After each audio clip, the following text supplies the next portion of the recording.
Distance वाला formula distance के respect में बनाता हूँ। तो ये हमारे पास ट्रेन है। अब ट्रेन ने स्टार्ट किया था यू से चलना, मतलब यू स्पीड से चलना, और फाइनली वो हमारे पास पहुंची है लास्ट पे वी स्पीड पे। Got it. इनिशियल जो इसका डिस्टेंस, मतलब जो भी इसने डिस्टेंस कवर किया है वो एल है। क्वेश्चन ये है कि मिड में इस ट्रेन की स्पीड कितनी होगी। ये 8th क्लास का क्वेश्चन है, ठीक है। 8th क्लास का क्वेश्चन है ये। जब पहली बार बच्चा यू और बी से परिचित होता है उस टाइम का क्वेश्चन है ये। और आप लोगों को देखकर बहुत गजब लग रहा होगा क्योंकि 8th क्लास में ओलंपियाड का क्वेश्चन। क्वेश्चन समझ में आया? क्वेश्चन था क्या? एक ट्रेन है जो यूनिफॉर्मली एक्सेलरेट होती हुई जा रही है, मतलब यू से चला बी पे पहुंचा और बी यूनिफॉर्मली एक्सेलरेट हो रहा है। यूनिफॉर्मली एक्सेलरेशन का मतलब होता है पहले 1 था, मतलब 1 मीटर पर सेकंड की स्पीड से चल रहा है, देन 2 मीटर पर सेकंड, देन 4, देन 8, देन 16, मतलब एक पैराबोलिक पाथ फॉलो कर रहा है, ठीक है। अब क्वेश्चन ये है कि एट मिड इसका स्पीड कितना होगा।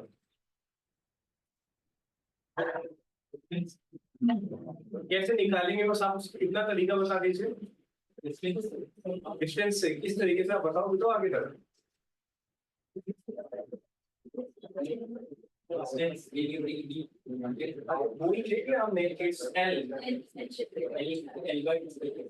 चलो L/2 कर दिया आपके लिए, यहाँ तक का डिस्टेंस हमने L/2 कर दिया। आगे नाउ अच्छा, किस किस के साइंस थी वो हाथ को दोबारा उठाने एक सेकंड। 1 2 3 4 5। कोई टॉपर रहा है अपने स्कूल में? अगर रहा भी होगा तो अभी नहीं बताएंगे। याद रखिएगा ये simple formula v² = u² + 2as से निकाला जाएगा, ठीक है। पहले हम जनरल फॉर्मूला यूज करेंगे, वहां से अपना एक्सेलरेशन लेंगे, निकालेंगे, और वो एक्सेलरेशन को अगेन हम पुट करेंगे सेम फॉर्मूले में, तब जाके आंसर आएगा, अदरवाइज नहीं आएगा। और यहाँ पर जो वेलोसिटी होगी that will be equals to √v² + u²/2a। ये एक बहुत गंदा सा क्वेश्चन है, आ सकता है, इस वजह से मैंने बता दिया। तो आप लोगों को गर्भ में कोई दिक्कत था? कल क्वेश्चन आप लोगों को दिए गए तो उसमें कोई डाउट था? हमसे पूछ लो, हम बताएंगे आप लोगों को। जो पूछना है हमसे पूछ लो। सो हेडिंग डालिए, work, energy and power. Work, energy and power. तो सबसे पहला क्वेश्चन, वर्क होता क्या है, काम होता क्या है। देखो, मैं 9th क्लास की एनसीईआरटी का ही आपको एग्जांपल देना चाहूंगा। वहां पर नॉर्मल सा एक फंडा लिखा हुआ है। एग्जांपल बहुत कॉमन एग्जांपल है, ये हमारे पास दीवार है, आप सब मजदूर हैं, कंसीडर करो आप सब मजदूर हैं, और मैं यहाँ का ऑनर हूँ। मैं सोच रहा हूँ क्यों ना इस दीवार को थोड़ा सा खिसका दिया जाए, और इससे क्या होगा, मेरा एरिया बढ़ जाएगा, और ज्यादा बच्चे आएंगे, मेरा बिजनेस और फ्लरिश करेगा। ये मेरा एक छोटा सा कॉन्सेप्ट है। मैंने सब मजदूरों को मिलकर बोला, मतलब यहाँ से एक स्पेस दिया और मजदूरों को बोला चलो स्टार्ट हो जाओ, धक्का लगाना स्टार्ट। सुबह 9 बजे तुम मजदूरी पे आए, यही होता है नॉर्मल दिहाड़ी मजदूर का काम। तुम लोग आए और तुमने सुबह से ही धक्का लगाना स्टार्ट कर दिया। 9 बजे से 1 बजे तक तुमने धक्का लगाया, 1 बजे खाना खुना खाया, फिर 2 बजे से धक्का लगाने लग गए, और 5 बजे तक तुमने धक्का लगाया, पर ये दीवार नहीं हिली, और ये दीवार नहीं हिली। शाम को तुमने मुझसे बोला कि ले भैया लाओ दिहाड़ी दे दो। हमने तो पूरा दिन धक्का लगाया है, पर मैंने बोला काम तो हुआ ही नहीं। आपने बोला ये हमारी टेंशन नहीं है, हमने पूरा दिन धक्का लगाया, ये तू मैं हो गई, और तुम चले गए पुलिस स्टेशन।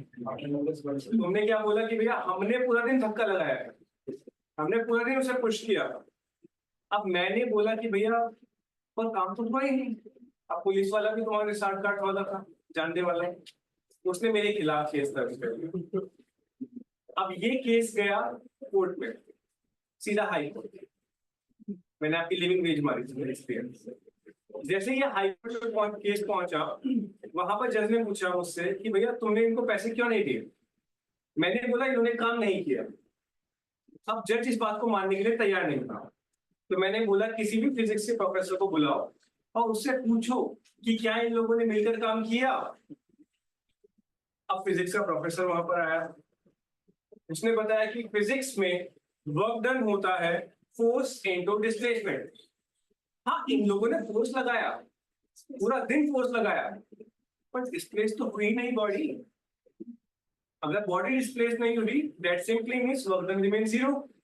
और ये यहाँ से तफरी करने आए थे, मजे लेने आए थे, इन्होंने कोई धक्का नहीं लगा इन टर्म्स ऑफ फिजिक्स। ये चीज समझ में आई।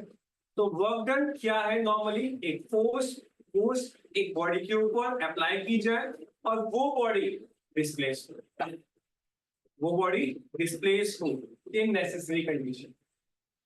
Got it? समझ में आई छोटी सी कहानी? तो सिंपल सा फॉर्मूला है वर्क डन का, फोर्स इनटू डिस्प्लेसमेंट। देखिए, work is said to be done by a force when work is said to be done by a force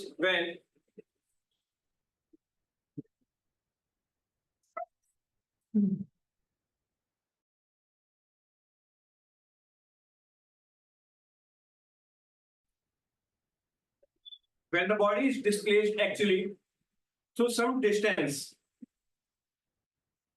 through some distance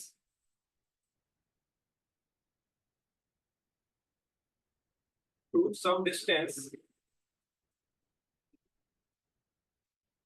in the direction of applied force. In the direction of applied force. ये एक ही condition है, इस वाली को भी underline कीजिएगा कि जहां फोर्स लगा रहे हो वही बॉडी को डिस्प्लेस होना पड़ेगा। ऐसा नहीं पुली के केस में हमने फोर्स लगाई आगे की साइड और काम हो रहा है पीछे की साइड। अच्छा, नॉर्मली मैं आप लोगों से पूछना चाह रहा हूँ, क्या वर्क डन नेगेटिव हो सकता है? हो सकता है? एग्जांपल के साथ बताना चाहेगा कोई? इट इज समवट लाइक आप जो बोलना चाह रहे हैं, मैं अभी कुछ इसके ऊपर टिप्पणी नहीं कर रहा हूँ। ये मेरा एक ऑब्जेक्ट है, बॉडी है, मैं इसमें फोर्स लगा रहा हूँ इस डायरेक्शन से और ये डिस्प्लेस हो जाएगा, हल्का सा हिल गया। अब जैसे ये हिला, काम हो गया, डायरेक्शन उसी डायरेक्शन में हुआ जिस डायरेक्शन में मैंने फोर्स लगाया। बट आप लोग मुझे बोलना चाह रहे हो कि मैं लगाऊंगा फोर्स इस साइड और ये मूव होगा इस साइड। इज इट पॉसिबल और नॉट? कैसे बताओ, कोई ऑप्शन एग्जांपल दो ना। कैसे?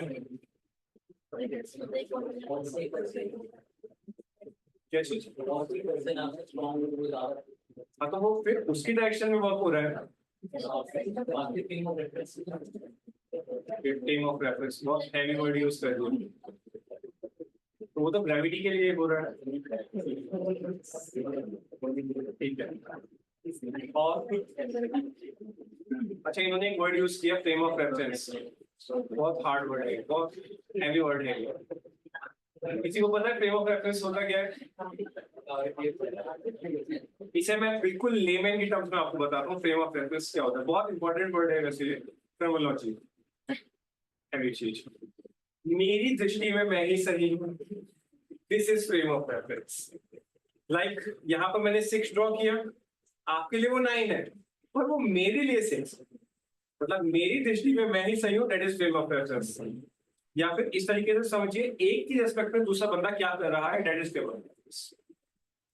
आप बोल रहे हो कि नहीं तुम भी सही हो, आप इस साइड आके देखेंगे तो ये 6 ही लगेगा, लेकिन मेरी दृष्टि से देखने की कोशिश कीजिए, समझ लो, that is frame of reference. जब आएगा तब मैं बता दूंगा। फ्रेम ऑफ रेफरेंस ऐसे इसमें यूज होने ही रहा। देखो, नॉर्मल सी चीज मैं आपको बताता हूँ। देखो, ये है हमारे पास नॉर्मल एक सरफेस, ठीक है। सरफेस के ऊपर ये रख दिया मैंने अपना एक बॉक्स। अब बॉक्स को रखने के बाद ये रहा मैच, बिल्कुल खट्टा खट्टा, फोर्स लगाने को तैयार है। अब जैसे ही मैं इस पर फोर्स लगाऊंगा, क्या मैं सीधा फोर्स लगा रहा हूँ? अगर सीधा भी फोर्स लगा रहा हूँ तो मेरी रिजल्टेंट फोर्स कहाँ लग रही है?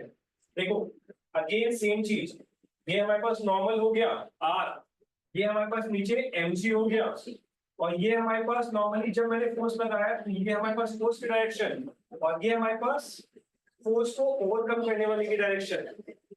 ये चीज आपको समझ में आई? ये मैं ऑलरेडी आपको बता चुका हूँ। नाउ अगर मैं फोर्स लगा रहा हूँ तो इसका रिजल्टेंट कहाँ लगेगा? यहाँ पर। अब ये जो फोर्स है, ध्यान दीजिए, this is F cos theta. ये जो फोर्स है एफ कॉस थीटा है, तो ये फोर्स आपके वक्र में यूज करें। तो मेन नॉर्मली वक्र है क्या? That is F cos theta dot displacement. अब थीटा के ऊपर डिपेंड कर रही है चीजें। अगर थीटा 0 डिग्री पे है तो वर्क डन कितना होगा हमारा? 1। यही होता है, मतलब मैं फोर्स बिल्कुल सीधी सीधी लगा रहा हूं, तब जाके मैक्सिमम फोर्स यूटिलाइज हो रही है। अगर गलती से, देखो समझो ना, बिल्कुल सिंपल सा फंडा है। ये ऑब्जेक्ट है, ठीक है, ये ऑब्जेक्ट को मान के चलो ऊपर तक है, ये पूरी अलमीरा है। अब 0 का मतलब है मेरे हाथ एक्चुअली इसी डायरेक्शन में, ये डायरेक्शन है, एंगल रिमेन 0।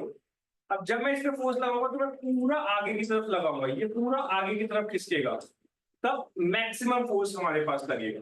Got it? अब सोचो ना, ये है यहाँ पर और मैं ये लगा रहा हूँ, क्या बॉडी मूव हो सकती है? नहीं हो सकती। That is 90 degree.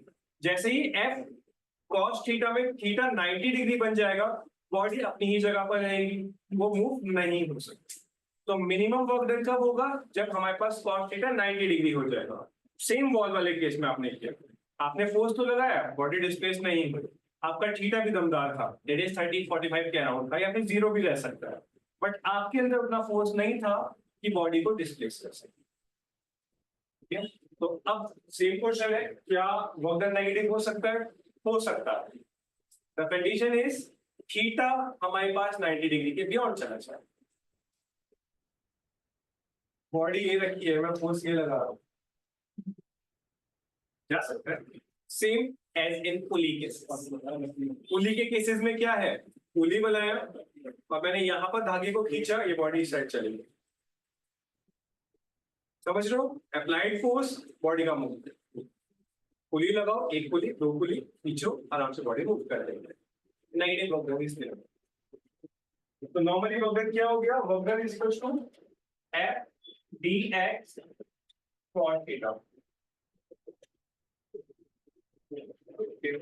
तो बताने की जरूरत तो नहीं है, it is a dot product.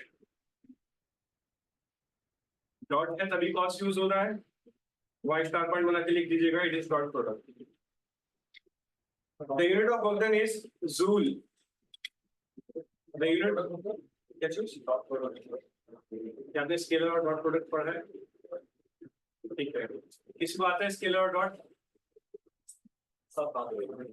Scalar और वेक्टर? वेक्टर आता है। क्रॉस प्रोडक्ट और डॉट प्रोडक्ट? चलो इसे उस दिन समझाऊंगा जब वह खाली समय होगा, तभी समझाया जा सकता है ये, क्योंकि ऐसा पेपर में नहीं आता, कभी भी नहीं आया। आप इतना समझिए कि सेम डायरेक्शन में जब हम मूव करेंगे, दोनों पर्सन सेम डायरेक्शन में मूव करेंगे, तब हम डॉट प्रोडक्ट ले रहे हैं, अदरवाइज बाकी सब डायमेंशन पे क्रॉस प्रोडक्ट ले रहे हैं। तो लिखिए इट इज डॉट प्रोडक्ट, लिख दिया। नेक्स्ट लिखिए, it's unit is joule, it's unit is joule and newton metre, and newton metre. बाकी मैं आपको लिखवा चुका हूं कि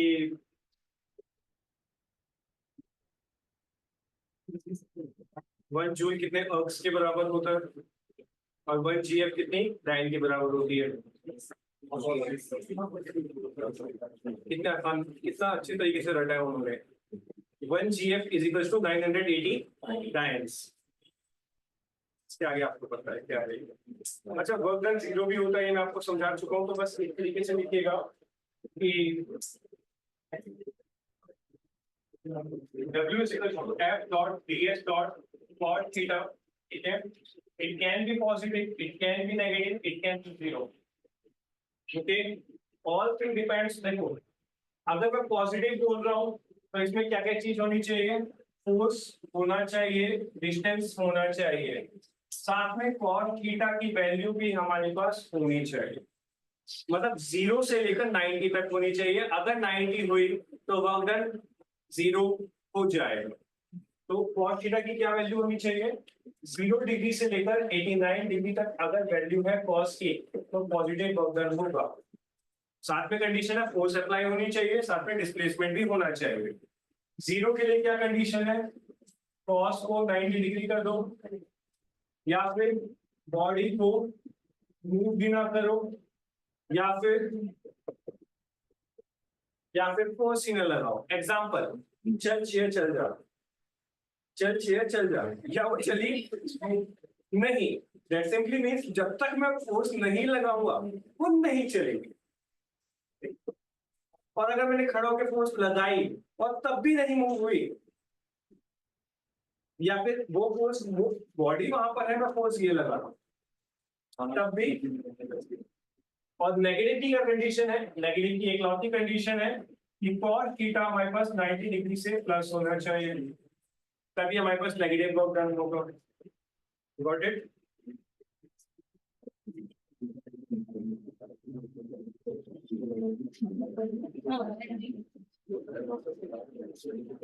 देखो अभी हम वर्क एनर्जी थ्योरम प्रूव करेंगे, उसके अंदर एक बार यूनिट लिख लीजिए। वर्क डन की यूनिट क्या होती है? वर्क डन की यूनिट, सॉरी डायमेंशंस लिख लीजिए। वर्क डन की डायमेंशन होती है m1 l2 t-1, sorry t-2, n की पावर 1 l की पावर 2 t की power -2। This is the dimensions of work done. सीधा क्वेश्चन पूछा जाता है, ठीक है?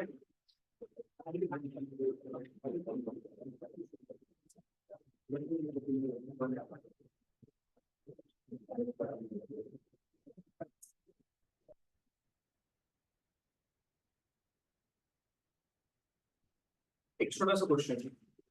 A box is pushed through.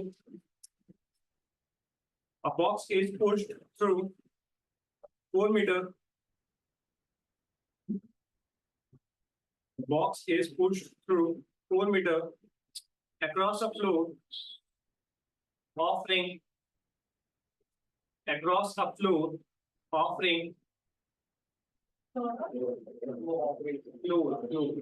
ये जो नीचे offering 100 Newton resistance. Exactly. What exactly? A box is pushed through 4 meter across a floor, offering 100 Newton resistance. 100 Newton resistance. How much work is done by a? How much work is done by a? First part, applied force. Second part, resisting force. Applied force and second part is resisting force. चलो second से पहले करके दिखा दो। अभी मैंने question का formula बताया है, F और X cos थीटा।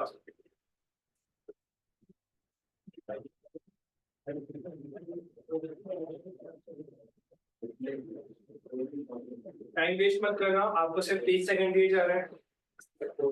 नहीं होगा तो उसके लिए हम हैं।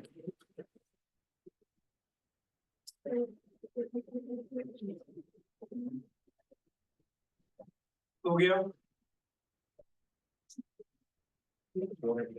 ओके, पहली का आंसर 400 क्या 400 यूनिट 400। दूसरे का आंसर, सेकंड का आंसर, सेकंड पार्ट का।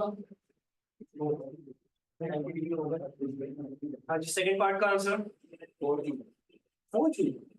आओ, कैसे, क्या चीज?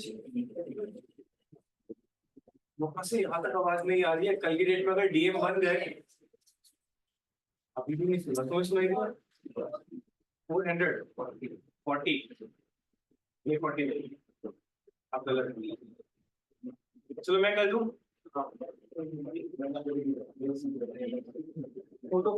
फोटो बनाने से बचते हैं और यहीं पे देखते हैं।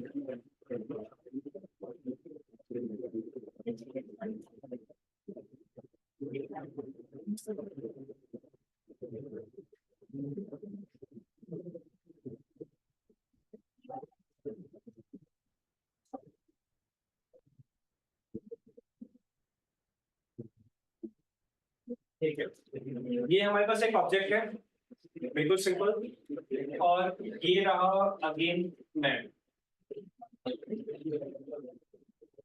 अब मैंने फोर्स लगाया, अपना 100 न्यूटन का। अब मैंने 100 न्यूटन का फोर्स लगाया, जो रेजिस्टिंग फोर्स है वो भी सेम होगा, तो वो भी फोर्स लगा 100 न्यूटन का। अब मैंने जब फोर्स लगाया तो वो बॉडी मूव करी बाय डिस्प्लेसमेंट ऑफ 4 मीटर। अब ध्यान दीजिए, मैंने फोर्स जो लगाया वो ये लगाया, मतलब मेरे हाथ बिल्कुल पैरेलल है हॉरिजॉन्टल के। इसका सिंपल सा मतलब है दिस एंगल इज 0 डिग्री। तो मैं क्या लिख सकता हूँ कि वर्क डन कितना हो गया, fx cos थीटा। तो cos थीटा इज व्हाट है 0 डिग्री, और cos 0 कितना होता है 1 होता है, सबको पता है। तो यहां से क्या आ गया, W is equal to 4 into 100, it is normally 400 newton. So ये है इन अ डायरेक्शन, ये फर्स्ट पार्ट है। अब सेकंड पार्ट, ये तो सबने निकाल दिया, जो नहीं निकाला वो सेकंड पार्ट है। क्वेश्चन में बोला है रेजिस्टिंग फोर्स, तो रेजिस्टिंग फोर्स क्या है हमारे पास, रेजिस्टिंग फोर्स है हमारे पास ये वाली, मैं इस साइड लगा रहा हूं और सेम फोर्स वहां पर अपोजिट साइड में लग रही है। अगेन ये फोर्स कितनी है 100 Newton, but the thing is body तो डिस्प्लेस हो गई है, बॉडी तो मूव हो चुकी है। दैट सिंपली मींस अब जो एंगल आपको लेना है वो कितना होगा 180 डिग्री का, एंड दैट सिंपली मींस कि वर्क डन कितना हो जाएगा fx cos 180 डिग्री। और cos 180 कितना होता है, अरे टेबल नहीं रटा है क्या।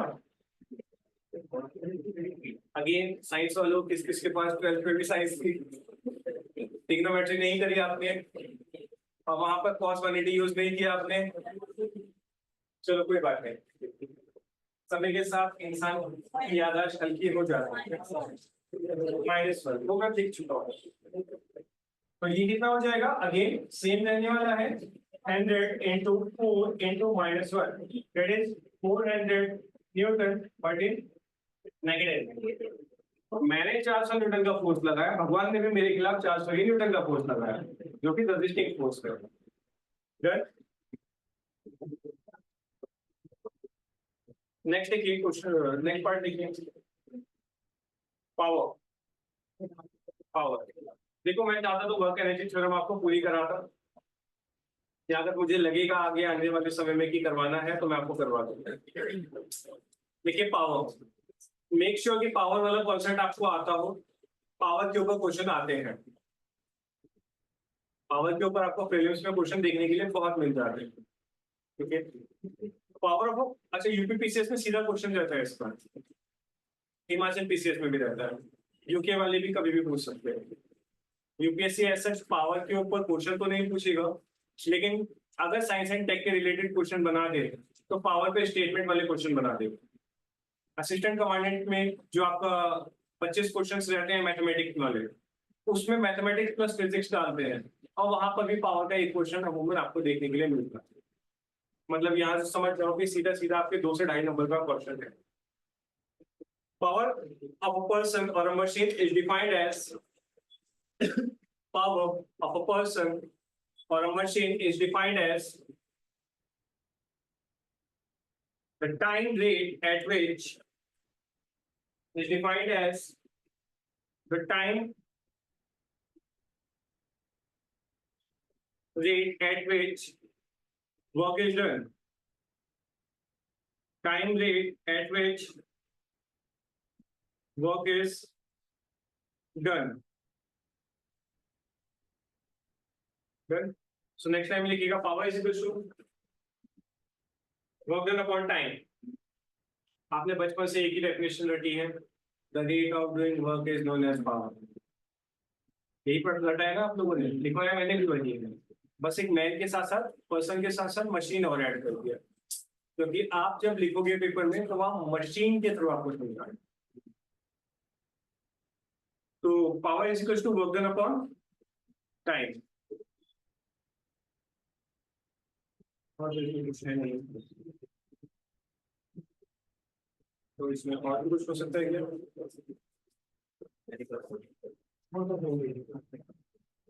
देखो पावर मैंने क्या बोला,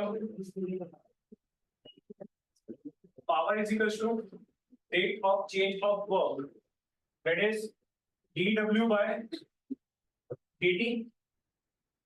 कुछ अमाउंट ऑफ वर्क मैंने डन किया, कुछ अमाउंट ऑफ टाइम में, बट वर्क डन क्या होता है, फोर्स इनटू डिस्प्लेसमेंट. तो मैं क्या इसे लिख सकता हूँ, d by dt of force into displacement. अच्छा डिस्प्लेसमेंट मैंने यहाँ पे dx की जगह नॉर्मल x रखा है, क्योंकि भले ही छोटा मूव कर रहा है पर वो मूव कर रहा है.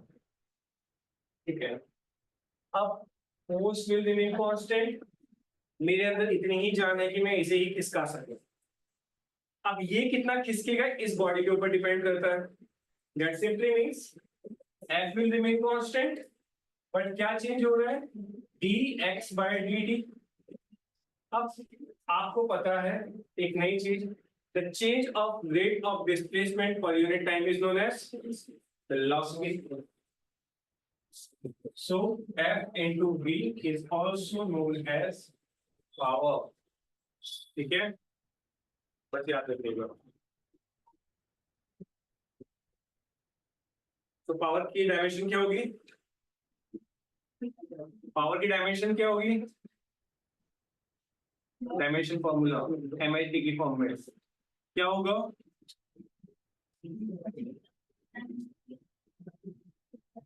सीरियसली t की पावर -3 -2. आप गलत है, -3. कैसे होगा हम बताते हैं, ऐसे होगा. वर्क डन की डायमेंशन क्या लिखवाई गई है फिर भी आपको,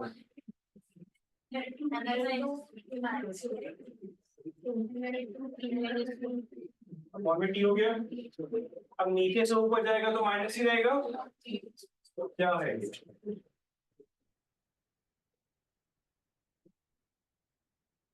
पेज सेम है, पावर से ऐड हो जाएंगी. यही करते हैं बचपन से हम.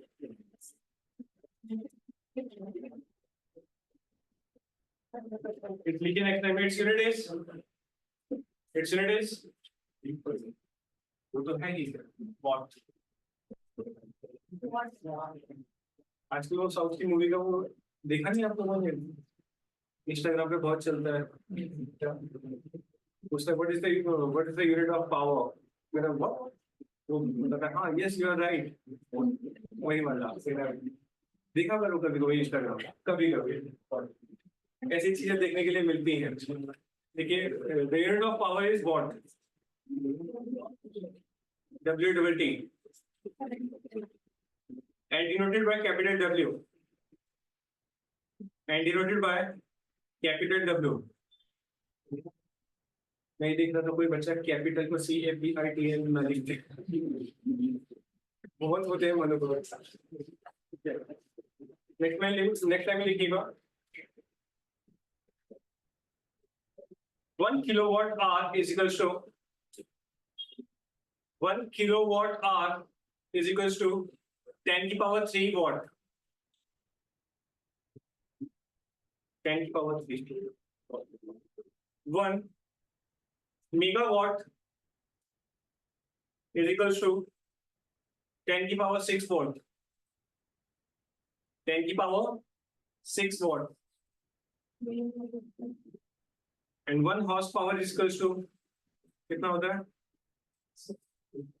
अरे 1 हॉर्स पावर कितना होता है? क्या चीज ज्यादा होता है? कितना ज्यादा?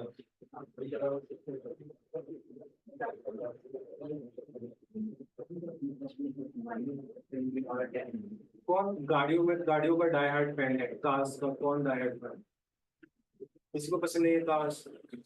कार्स तो उसकी इंजन की पावर कैसे निकाली जाती है? तब भी नहीं पता आपको? याद रखिएगा आगे से 1 horsepower is equal to 746 watts. 746 watt. ये सीधा सीधा क्वेश्चन पूछा जाता है कि 1 हॉर्स पावर में कितने वॉट्स होते हैं, मैच कर लीजिए। अच्छा, जो kWh लिखा है मैंने आपको, kilowatt hours, that is the electrical unit of power. आपका जो मीटर है वो kWh में आपको रीडिंग देता है। ठीक है, कल की डेट में अगर आप MSME लगाते हैं तब भी आपका किलोवाट आवर में ही रीडिंग आने वाला है। इकोनॉमिक्स के अंदर आपने MSME सेक्टर पढ़ा है, medium sorry micro small and medium enterprises.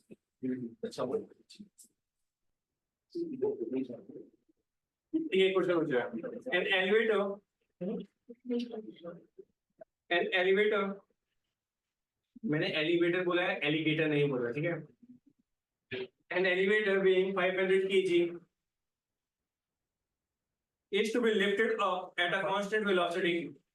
500 kilo की है भाई, लिफ्ट है। Weighing 500 kg is to be lifted up at a constant velocity of is to be lifted up at the constant velocity of 0.4 meter per second। 0.4 meter per second। What should be the minimum horsepower of the motor? What should be the minimum horsepower of the motor to be used? To be used.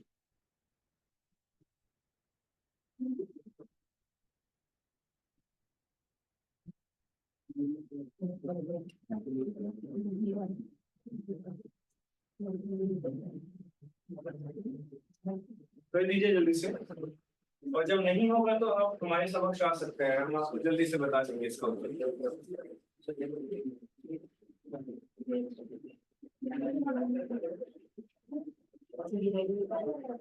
Simple है बहुत, सब कुछ दिया है इसमें।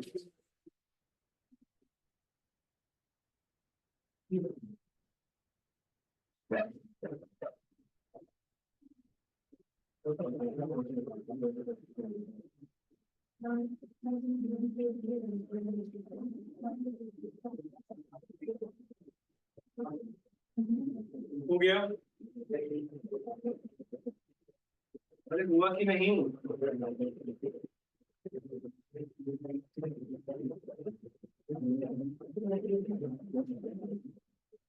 Question समझ में आया आप लोगों को?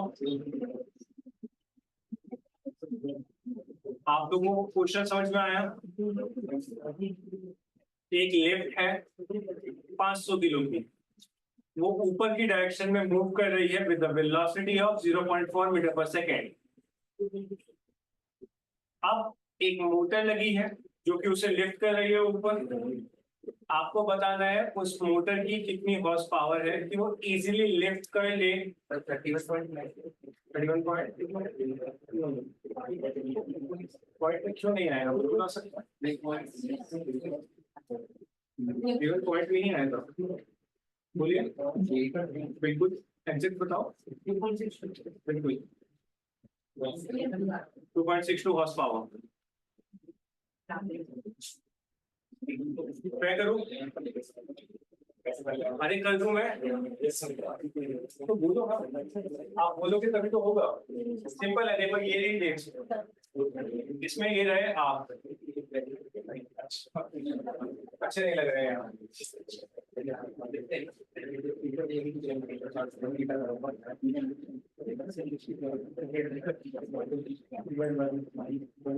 ठीक है। अब यहाँ पर लगाई हमने एक मोटर। अब इस मोटर से आपको इसे खींचना है, पुल करना है। ठीक है। अदर थिंग इज, ये जो पूरा का पूरा आपको दिख रहा है, पूरा का सिस्टम, ये एलिवेटर, इसका जो वेट है, सॉरी जो मास है, दैट इज 500 kg।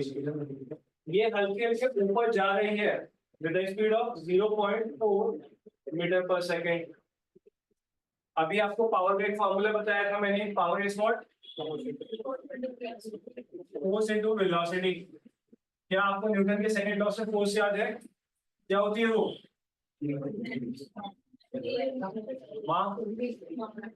और जो अगर बॉडी नीचे से ऊपर जा रही है तो ए अपने आप में कन्वर्ट हो जाता है जी में, ये हो जाएगा एम जी इंटू बी। तो पावर आपके पास आ गया एम इज व्हाट 500 इंटू जी कितना है,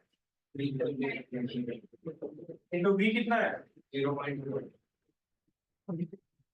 ये हमारे पास पावर निकल के आ गया, कोई दिक्कत इसमें? बट उसमें मुझसे पूछा कि कितने हॉर्स पावर है।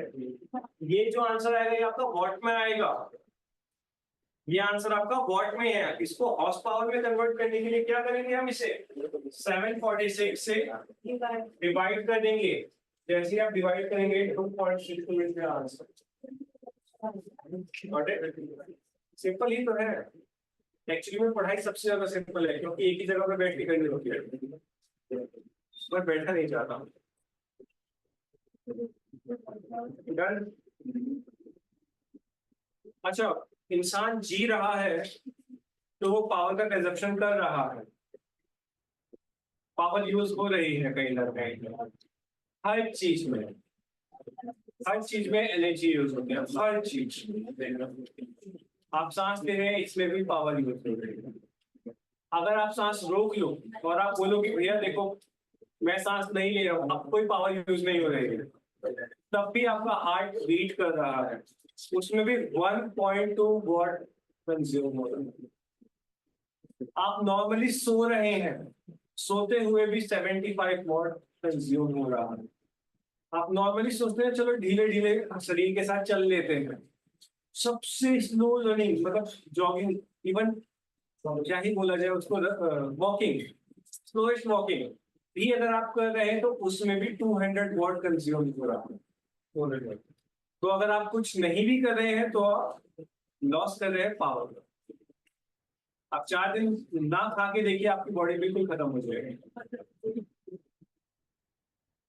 ऊपर जाना, वहां से कूदने में आसानी हो जाएगी, उसमें भी पावर लग रही है, पावर उसमें भी। जब मैंने आपको यहाँ तक बोल दिया कि हार्ट बीट होने के लिए 1.2 वॉट पावर यूज कर रही है, तो समझ लो हर चीज में यूज हो रही है, बैठने में, उठने। जब सोते हुए आपकी बॉडी 75 वॉट यूज कर रही है तो बाकी तो कुछ भी नहीं सकता। ये आंकड़ा इंटरव्यू में या एसएसबी में बताने लायक। नेक्स्ट देखिए, energy.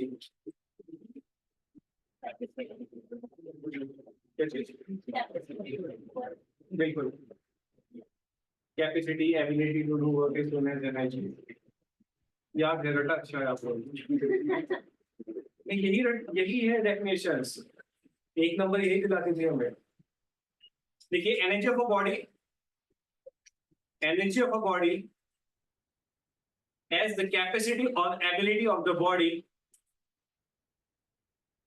energy of a body as the capacity or ability of the body to do the work,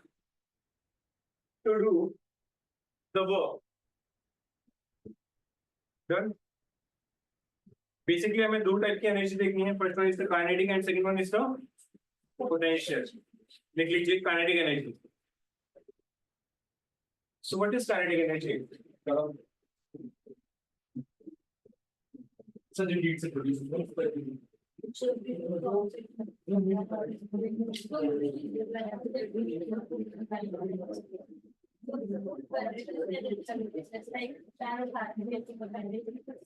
kinetic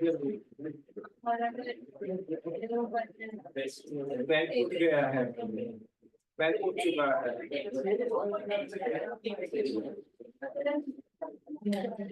कोई भी बॉडी मोशन में आ रही है, उसके वर्च्यू की वजह से उसके ऊपर एनर्जी प्रोसेस हो रही है, दैट इज काइनेटिक।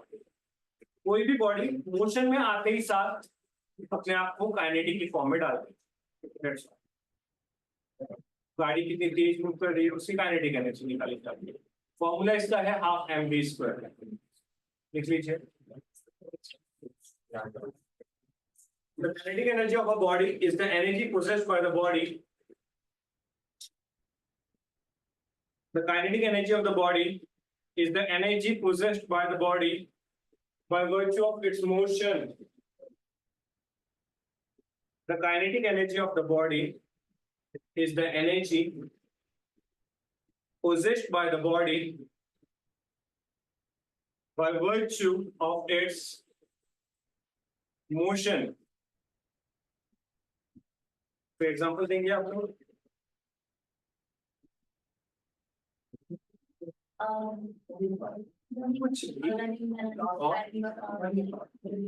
सही है, दोनों हाथ से चलाओ तो अच्छा लगेगा। आपने पढ़ा था उसमें भी तो काइनेटिक एनर्जी लग रही है। और चप्पल का फेंकता हुआ सामने से आना, माता जी पिताजी जब आप दूर होते हैं उनकी हाथ की एरिया से तो सिर्फ एक चप्पल या बेल्ट ही आती है, फिर से अगेन काइनेटिक एनर्जी आपकी बॉडी पे लगते ही क्या होता है, पोटेंशियल की फॉर्म में आती है। तो मैं समझाऊंगा इसका एग्जांपल देखिए। Formula of kinetic energy, formula of kinetic energy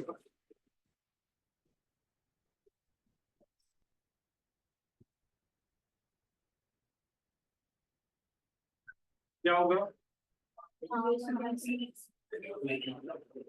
इसे विचार के कैसे करेंगे। देखिए kinetic energy of a body can be obtained from either from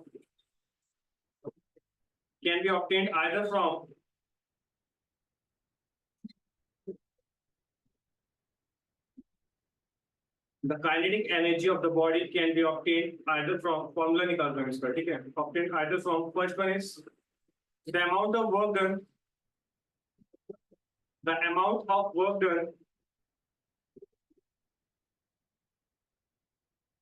in stopping the moving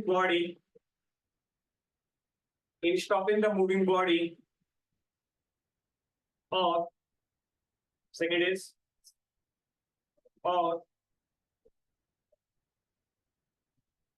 the amount of work done in giving the present velocity of the body, the amount of work done in giving the present velocity of the body from the state of rest,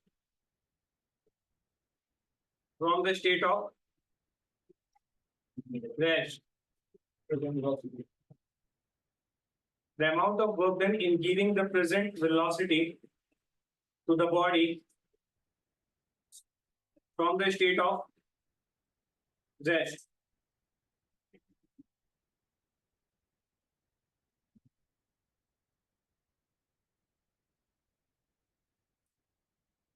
तो क्या दोनों तरीके से करते हैं, आपको पता है फॉर्मूला तो क्या होता है, कैसे होता है, कैसे होता है। सही बात है, आपका हाथ आपका पैर कर डालो, ठीक है, कर देते हैं। इक्वेशन ऑफ मोशन याद है, इक्वेशन ऑफ मोशन याद आ रहे हैं ना, नहीं आ रहे हैं?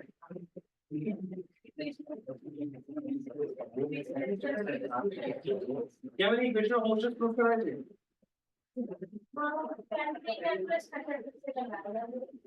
नॉर्मल मेथड से नहीं कराया, ग्राफिकल मेथड से नहीं करवाया।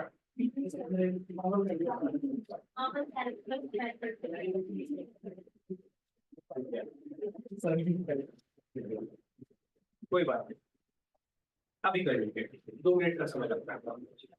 देखिए नॉर्मल फंडा है, हमने एक थर्ड इक्वेशन ऑफ मोशन को यूज किया, it is v square minus u square equal to 2as।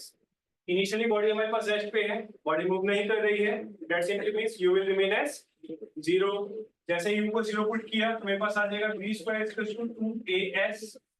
But मुझे क्या चाहिए, मुझे चाहिए अपना एक्सेलरेशन, तो बाकी सब को मैं एक साइड फेंकूंगा, फिर a को एक साइड रखूंगा, तो it is equal to v square upon 2s। कोई दिक्कत? इक्वेशन नंबर 1 मैंने इसे बना दिया। अब मुझे पता है कि न्यूटन के सेकंड लॉ से मुझे इक्वेशन मिलती है कि फोर्स होता है हमारे पास मास के बराबर। फोर्स होता है हमारे पास मास के बराबर। मास का m मैं नहीं छेड़ सकता, लेकिन a का वैल्यू तो मैंने अभी निकाला है। तो जैसे ही a की वैल्यू निकाला तो ये हो गया हमारे पास m a v square upon 2s। यहाँ तक कोई दिक्कत? इक्वेशन नंबर हो गया मेरे पास सेकंड। अब अपने फर्स्ट पॉइंट को पढ़ो, उसमें लिखा वर्क डन। एक्चुअली में हमें निकालना क्या है, वर्क डन। तो क्या मैं इसमें से वर्क डन निकाल सकता हूँ? यहाँ देखिए, तो वर्क डन कितना हो जाएगा? Work done is force into displacement, यही होता है। तो क्या मैं इसे लिख सकता हूँ F इंटू एस? क्या मैं इसे F की जगह ये वैल्यू लिख सकता हूँ? It is m v square upon 2s dot s।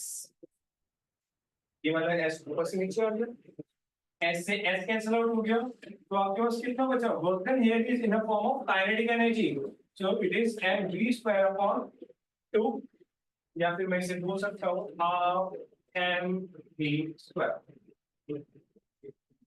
कैसा लगा?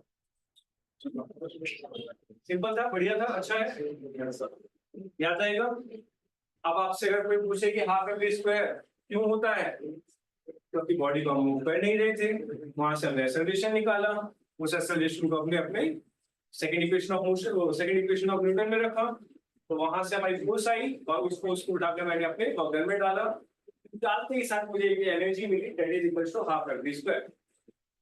ठीक है? अरे ठीक है, ठीक है, अब सही लग रहा है।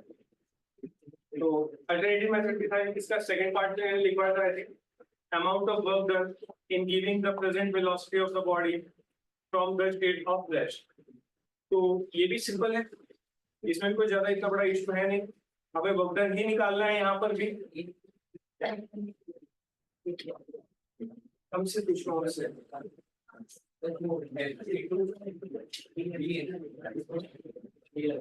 F into ds है, ds is the small amount of displacement।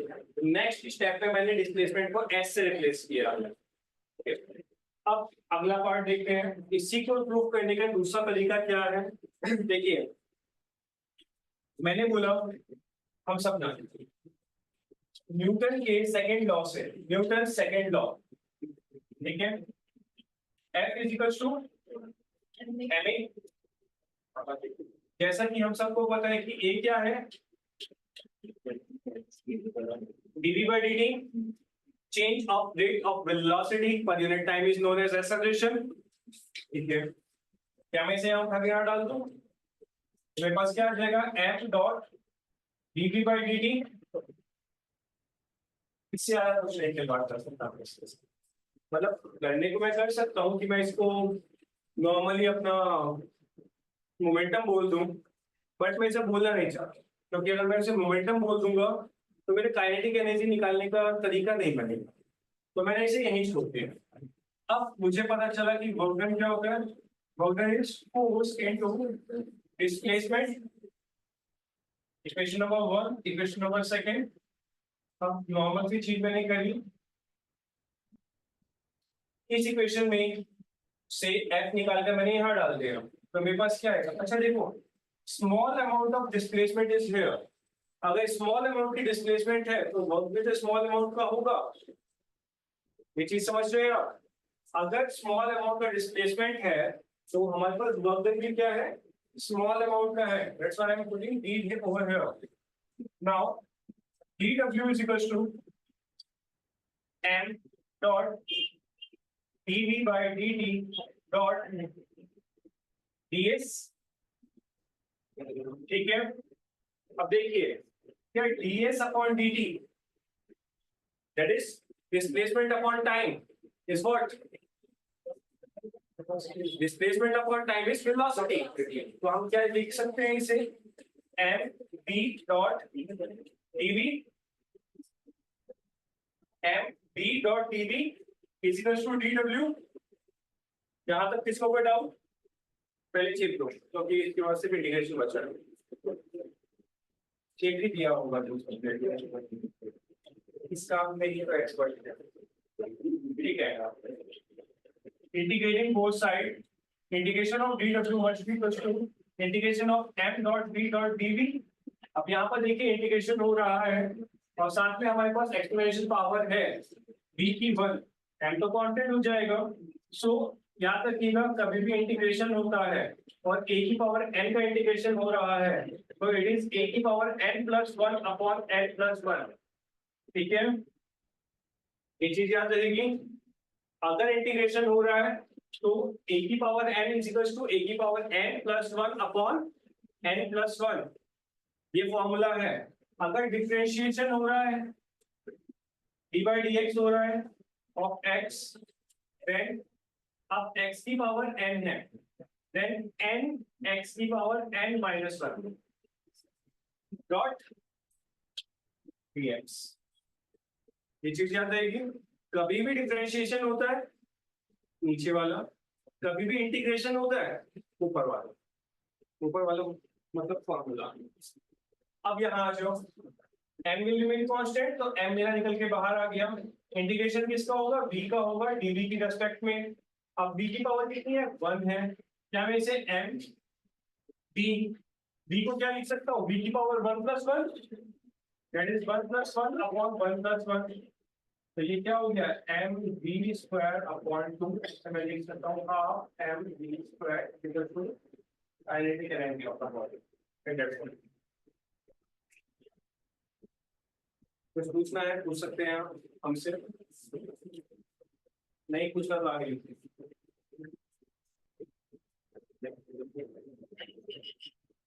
तो kinetic energy is directly proportional to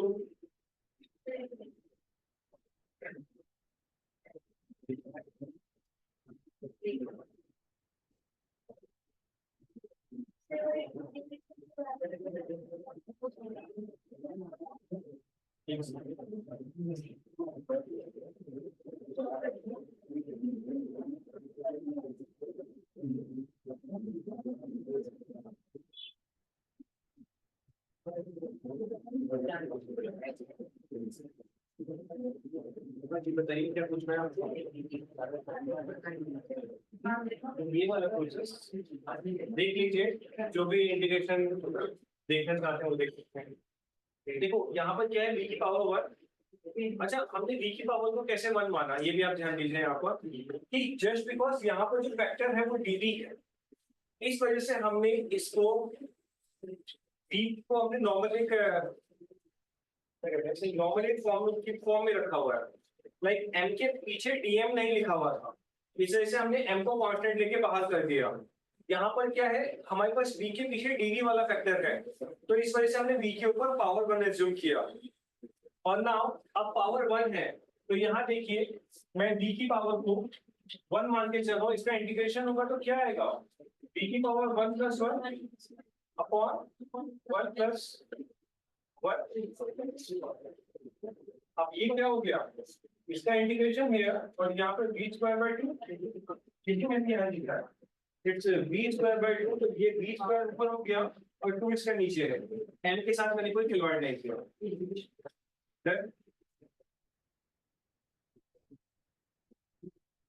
एक क्वेश्चन हो जाए बढ़िया क्वेश्चन जिसने किया चॉकलेट तो क्वेश्चन अगले दिन ये question the linear momentum of the body is increased by 10%. The linear momentum of the body is increased by 10%. What is the percentage? The linear momentum of the body is increased by 10%. What is the percentage in change in kinetic energy?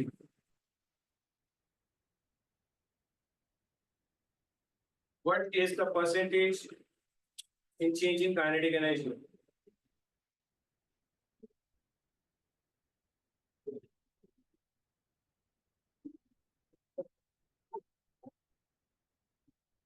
एक और question कीजिए, देखिए एक और question सामने।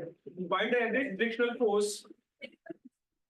इसी के साथ second question.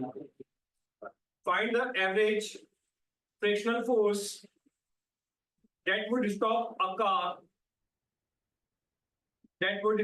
car weighing 500 kilogram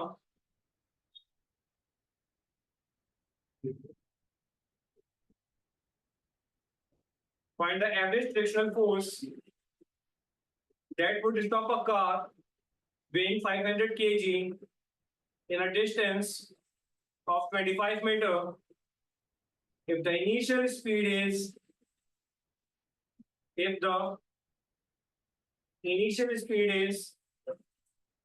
72 kilometre per hour. दोबारा सुनिए, find the average frictional force that would stop a car weighing 500 kilogram in a distance of 25 centimeter if the initial speed is 72 kilometer per hour। Force निकालना है आपको।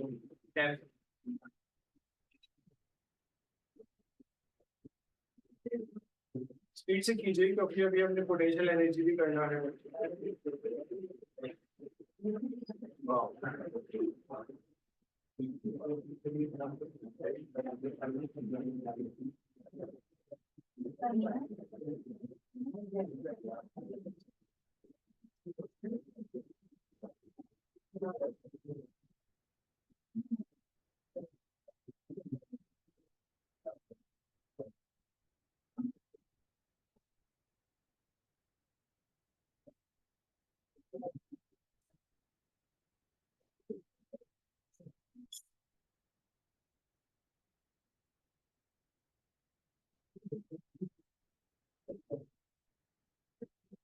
ऐसा तो नहीं लग रहा है आप लोगों को कि आप इंजीनियर बनने वाले हो?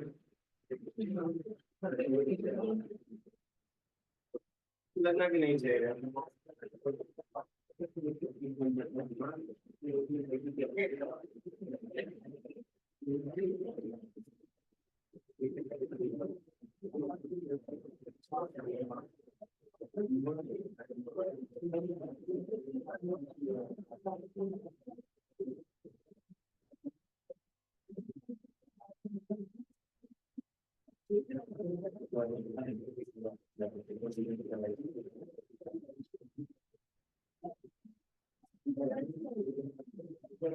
कोई स्टेटमेंट वाले क्वेश्चन बने हैं आपके 2012 में, सुन लीजिए एक सेकंड।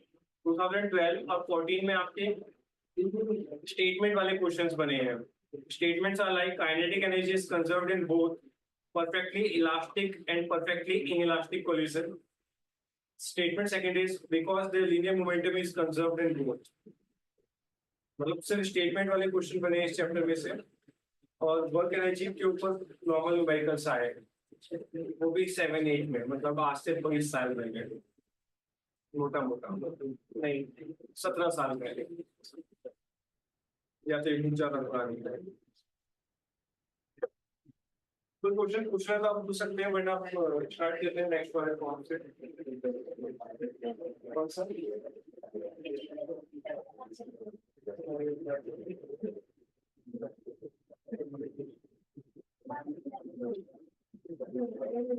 ये लीनियर मोमेंटम वाला क्वेश्चन कितना में पूछना है?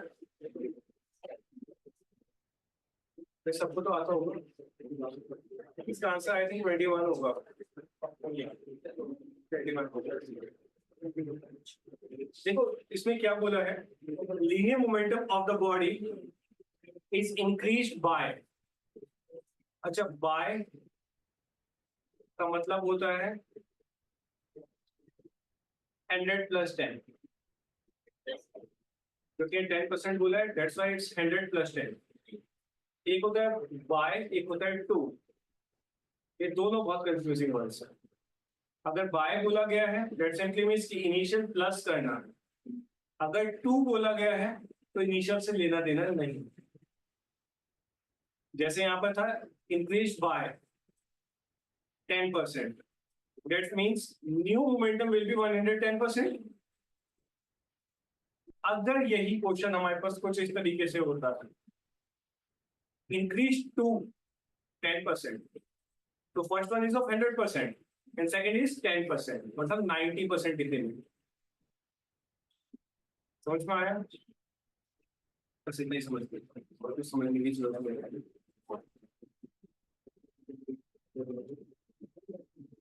ठीक है, बहुत सिंपल है, बहुत ही सिंपल है। एक बॉडी है, ठीक है, ये मेरी कार है। जब मैंने इसे चलाया, ये मेरी कार है, और जब मैंने इसे चलाया तो मेरी वेलोसिटी थी mv1। m will be the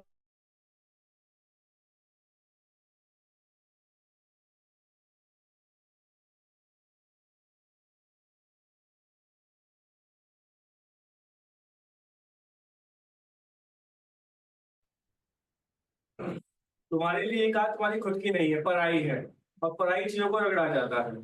आपने भी वही किया। आपने क्या किया, mv2, मतलब मैं जो v1 स्पीड थी मैं अपनी 100% एफिशिएंसी के साथ चला रहा था, पर आपने मेरी एफिशिएंसी भी 10% ज्यादा के साथ इंप्लीमेंट किया, दैट इज 110%। सो मेरा जो मोमेंटम है दैट इज p1, वो कितना है, 100%। अब आपने भी वही गाड़ी चलाई बट आपका मोमेंटम आया 110%। या फिर हम बोल सकते हैं p2 is equal to 110, p2 is equals to 110 upon 100 into p1 बोला जा सकता है। मोमेंटम का कॉन्सेप्ट मैं आपको समझा के आया हूँ, ठीक है। तो जीरो से जीरो कैंसिल आउट हो गया। अब p2 है, p2 को मैं बोल सकता हूँ mv2, अरे momentum is what, mass into velocity. यहाँ तक किसी को कोई डाउट है? नहीं। तो must be equals to 11 upon 10 into mv1। ये मेरी वेलोसिटी, मेरी गाड़ी में आराम से चला रहा हूँ, ये मेरी ही गाड़ी पर तुम चला रहे हो तो स्पीड में चला रहे हो। m से m कैंसिल आउट हुआ, बचा क्या, v2 is equals to 11 upon 10 v1। क्या आपके पास v2 की वैल्यू आ गई है? अब आपको क्या चाहिए, आपको चाहिए काइनेटिक एनर्जी का फॉर्मूला, वो क्या होता है, हाफ mv²। अगर मैं चला रहा हूँ अपनी गाड़ी को, तो मेरी एनर्जी है हमारे पास ke1, जिसमें वेलोसिटी है 1। लेकिन वही गाड़ी अगर आप चला रहे हैं तो वेलोसिटी है 2। क्या आप इस 2 में इस 1 को पुट कर सकते हैं? करिए ना, करो और आंसर देखो, दैट इज 21%।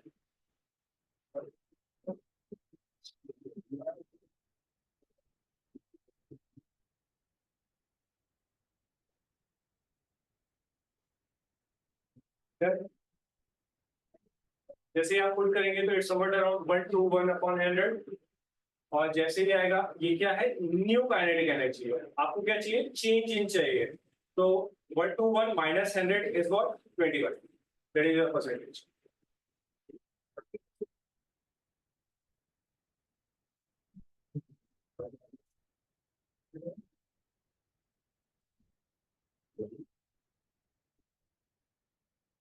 समझ में आया?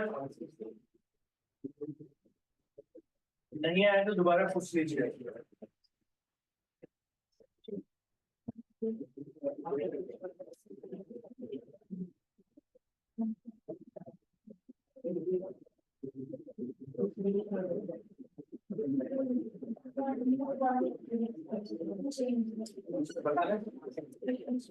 समझ में आएगी चीज। सेकंड क्वेश्चन हो जाएगा आप लोगों से। सेकंड क्या है,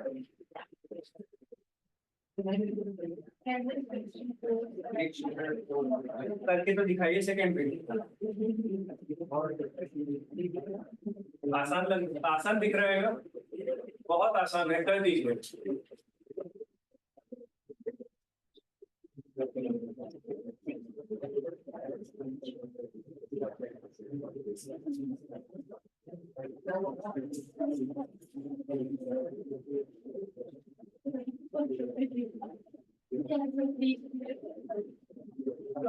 अभी भी बता दो, अभी भी अलग क्वेश्चन का ही होगा। तुम लोगों की शक्लें देख के मुझे लग रहा है, देखिए लग रहा है।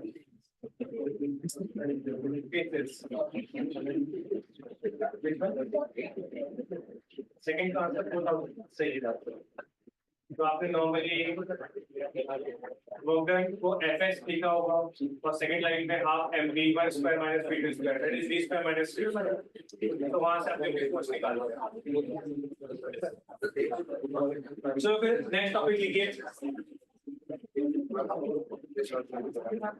नेक्स्ट टाइम डालिए पोटेंशियल एनर्जी। अब मुझे लगता है कि आप लोगों की काइनेटिक एनर्जी हो चुकी है, मतलब समझ आ चुकी है आप लोगों को। अभी पावर के ऊपर जब हम देखो, जब हम इलेक्ट्रिकल एनर्जी करेंगे या इलेक्ट्रिसिटी चैप्टर करेंगे, तब मैं पावर के असली क्वेश्चन दूंगा। अच्छा, आपका आंसर नेगेटिव में आया होगा तो देखिए, the potential energy of a body is defined, the potential energy of the body is defined as the energy, the potential energy of the body is defined as the energy possessed by the body is defined as the energy possessed by the body by virtue of its position or configuration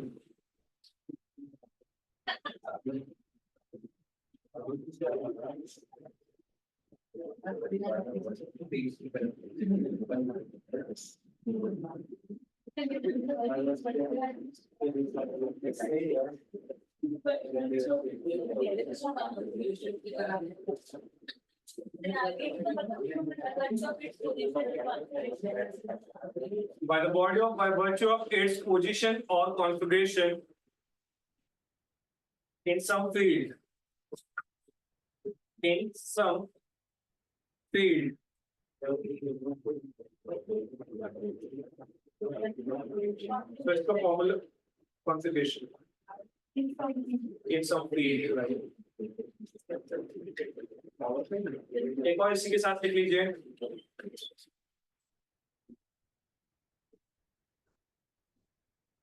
gravitational potential energy, gravitational potential energy. हाँ, ठीक सब ready है।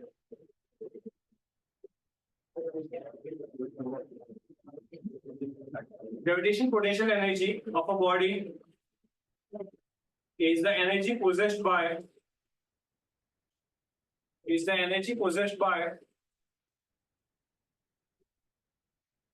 the body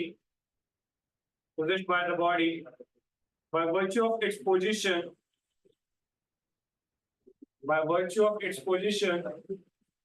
above the surface of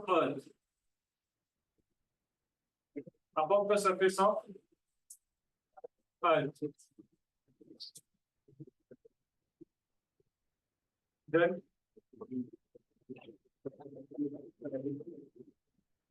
कोई दिक्कत इसमें? इसे भी prove करना होता है, लेकिन इसे प्रूव करना बहुत ज्यादा इजी है, इतना इजी जैसे फर्स्ट क्लास के बच्चे को थप्पड़ मारना। कोई भी मार सकता है बिना रीजन के।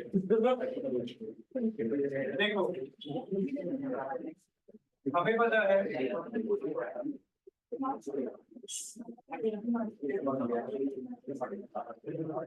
ये एक बॉडी है जिसकी हाइट h है, ठीक है। इसका जो मास है हमारे पास m है, ये जो ग्रेविटी इसमें पोजेस हो रही है वो g है। अब मुझे पता है कि m फोर्स क्या होता है न्यूटन के सेकंड लॉ के हिसाब से F = ma।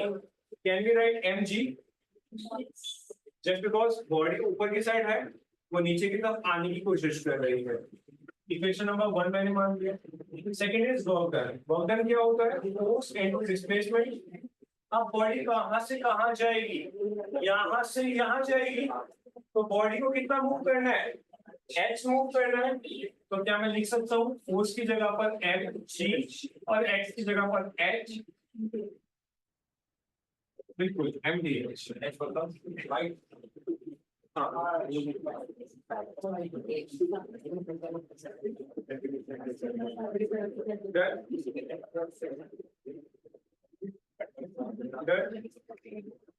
सो अगर तुम्हें समझो, अगर मैं किसी बॉडी को लूं और छत पर ले जाऊं और गिरा दूं, तो उसकी वेलोसिटी कितनी होगी? कोई बताएगा? अगर मैं किसी भी बॉडी को लूं, किसी भी बॉडी, ठीक है, और छत पर ले जाऊं और गिरा दूं, इनिशियल होगी ना वो तो एसलेशन है, मतलब हर सेकंड उतनी स्पीड इसके साथ चली जाएगी। वेलोसिटी आप कैसे निकालेंगे? और अगर आपको रिलेशन निकालना हो, देखो they both are energies, they both are the energies. So आप बोल सकते हैं कि kinetic energy must be equal to potential energy. जैसे ही इक्वल होगी तो क्या मैं बोल सकता हूँ कि मेरा हाफ एम वी स्क्वायर बराबर है एम जी एच के। वी स्क्वायर बराबर है 2gh के और v बराबर है, ठीक है, इसे चार्ट बना के किसी बॉडी को छत पे लेकर गया और एक और पॉइंट लिखिए, potential energy of spring. Potential energy of spring, spring याद है स्प्रिंग? अरे स्प्रिंग से तो बहुत काम किए होंगे तुमने स्कूल में।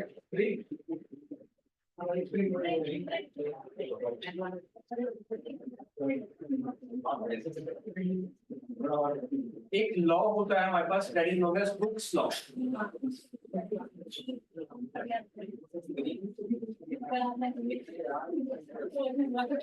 चलो यार, तुमने ऐसा मन पढ़ा था, नहीं पढ़ा था, मैं दोबारा पढ़ा रहा हूँ इस चीज को।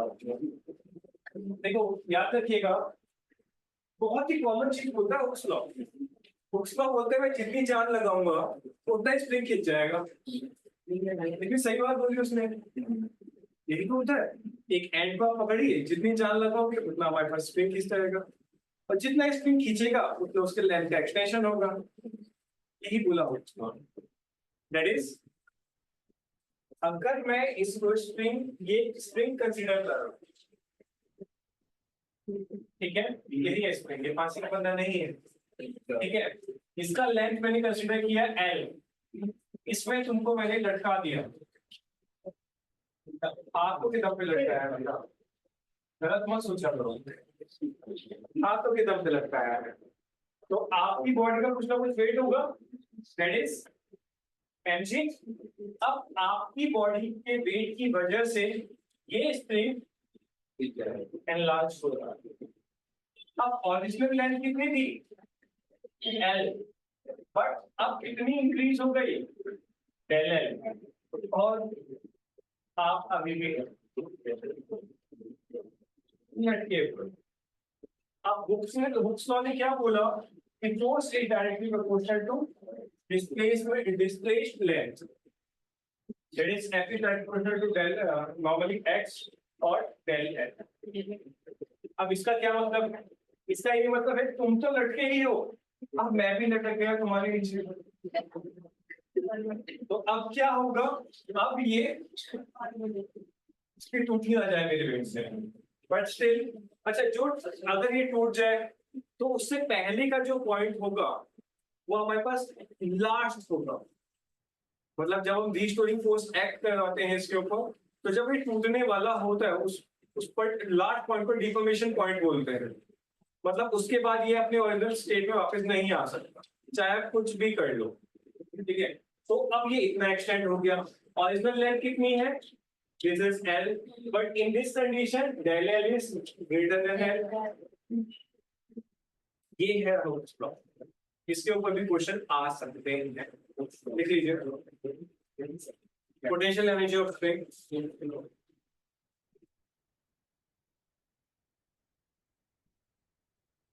Potential energy of spring is the energy associated with the state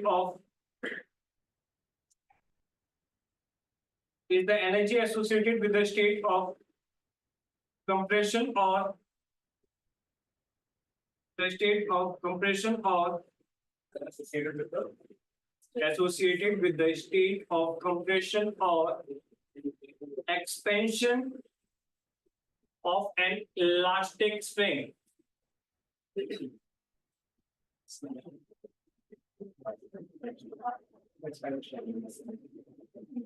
Of an elastic spring.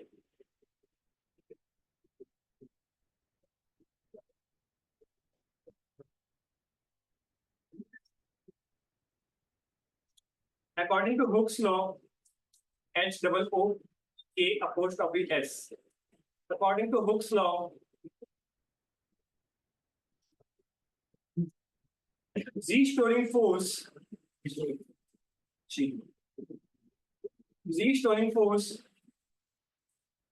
directly proportional to stretch or compression.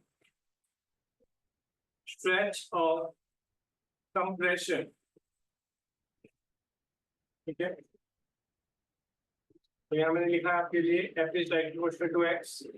Next time में आप लिख लीजिएगे F is equals to Kx, where K is the spring constant. ठीक है, अच्छा मैंने restoring force बोला, that simply means minus of x is directly proportional to x, minus of x is equal to kx, और क्योंकि force में minus में नहीं लेना चाहता तो माइनस kx.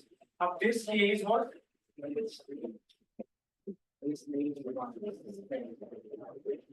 ये स्प्रिंग कांस्टेंट ही वो वैल्यू है कि आप कितनी फोर्स लगाएंगे तब जाके वो एक्सटेंड होगी और नहीं होगी. एग्जांपल के लिए एक स्प्रिंग वो भी होता है जो आपके पेन के लिप के पास होता है, वो भी एक स्प्रिंग ही होता है टिकटॉक करने वाले पेन में, उसे पकड़ो एक एंड से दूसरे एंड से खींच लो, वो खींच जाएगा. एक दूसरा स्प्रिंग होता है जो मेरे बाइक के स्टैंड में लगा है, वो दूसरे स्टैंड वाला छोटा सा स्टैंड वाला, आप उसे एक एंड पकड़ो दूसरे एंड को पकड़ो खींच लो, नहीं खींचेगा. जस्ट बिकॉज उसमें जो मेरे बाइक में लगा है उसमें स्प्रिंग कांस्टेंट की वैल्यू बहुत ज्यादा हाई है, और जो आपके टिकटॉक करने वाले पेन में स्प्रिंग लगा है उसका स्प्रिंग कांस्टेंट बहुत ही ज्यादा कम है. Got it? याद रहेगा. बाकी इसमें मैकेनिकल एनर्जी है, ठीक है. Different form of energies, different form of energies. First one is heat energy. Heat energy. तो heat energy कहाँ यूज हो, मतलब कहाँ लगती है, मतलब कैसे निकलती है, बताइए बताइए.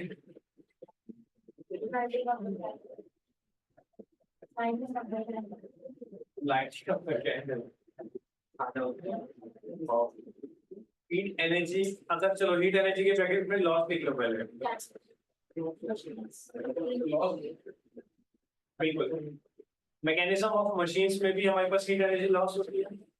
लेकिन बेसिक फंडा समझो इसका. बेसिक फंडा क्या है, कभी भी काइनेटिक एनर्जी लग रही है तो उस काइनेटिक एनर्जी में रिस्टोरिंग फोर्स लग रही है. देखो ना, काइनेटिक एनर्जी बॉडी मूव कर रही है, अब भगवान नहीं चाहते कि तुम मूव करो, तो भगवान क्या कर रहे हैं, रिस्टोरिंग फोर्स लगा रहे हैं. अब ये जो रिस्टोरिंग फोर्स है इसकी वजह से जर्क हो रहा है, और जो जर्क हो रहा है वही आपका हीट एनर्जी जो कि लॉस होगा. आपने कॉमन चीज देखी होगी या सुनी होगी, जैसे एनवायरमेंट में 10% लॉ होता है कि भैया आपने जो खाया, आपका खाया वो भले ही बॉडी में 100% लग गया, लेकिन आपको जो खाएगा उसको सिर्फ 10% एनर्जी मिलेगी. पढ़ा है ना ये लॉ? सेम इलेक्ट्रिसिटी में भी होता है, पढ़ेंगे क्या प्रोपोर्शनलिटी लोग पढ़ाया जाता है इस हर चीज में। मतलब नॉर्मल सी चीज है, एनर्जी लॉस हर जगह है, तो वो एनर्जी लॉस हीट की फॉर्म में है फिजिक्स में। केमिस्ट्री में क्या होता है, ये हीट एंड लाइट की फॉर्म में होता है। दो रिएक्शंस होते हैं, रिएक्शन होने के बाद एकदम से जार के अंदर का पानी या केमिकल गर्म हो जाता है, वो क्या है, हीट एनर्जी है। वो इक्वेशन से मैं लिखूंगा तब समझ जाएंगे आपको। Next is internal energy. Internal energy सिर्फ एनर्जी के फॉर्म्स लिख लीजिए। Third is electrical energy, fourth is chemical energy, fifth is nuclear energy.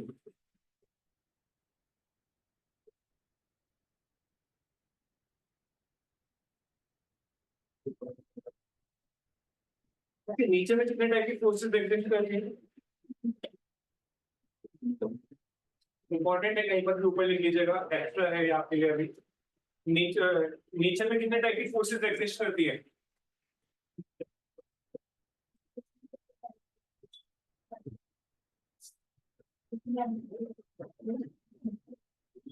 ठीक है,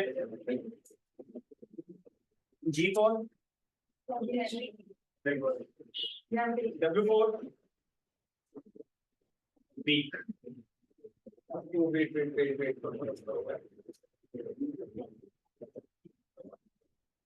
सी डब्ल्यू ये होते हैं जी चलते हैं।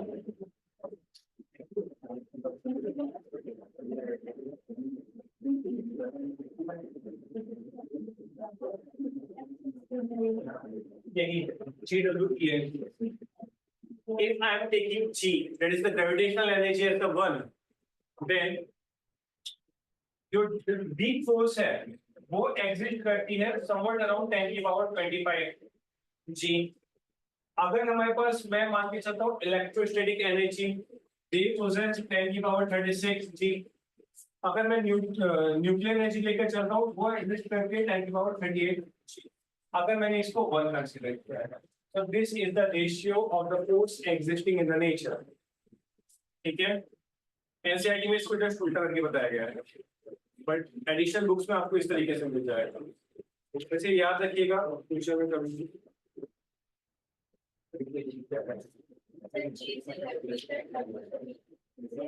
Electrostatic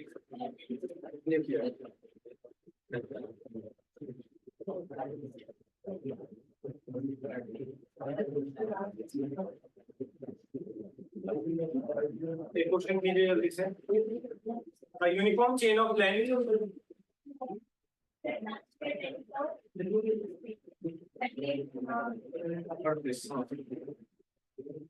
a uniform chain of length 2 meter is kept on a table. A uniform chain of length 2 meter is kept on a table such that a length of 60 centimeter hangs freely। देखो, I think लिखने में ज्यादा दिक्कत हो रही होगी आप लोगों को, तो आज लिख लो, कल से मैं एक पीडीएफ बना के ग्रुप में डलवा दूँ। आराम से घर बैठ के करना या नहीं करना वो आपके ऊपर। A uniform chain of length 2 meter is kept on a table such that a length of 60 centimeter hangs freely, such that a length of 60 centimeter hangs freely from the edge of the table. The total mass of the chain is 4 kg. The total mass of the chain is 4 kg. What is the work done in pulling? What is the work done in pulling? The total mass of the chain is 4 kg. What is the work done in pulling the entire chain on the table?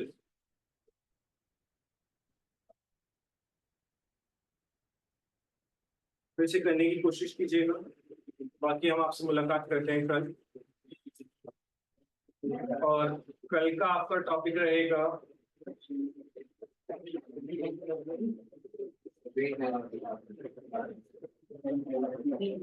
एक gravitational रहेगा कल आपका और matter रहेगा। Okay, तो matters का जो bulk models है वो हम कल कंप्लीट करने की कोशिश करेंगे।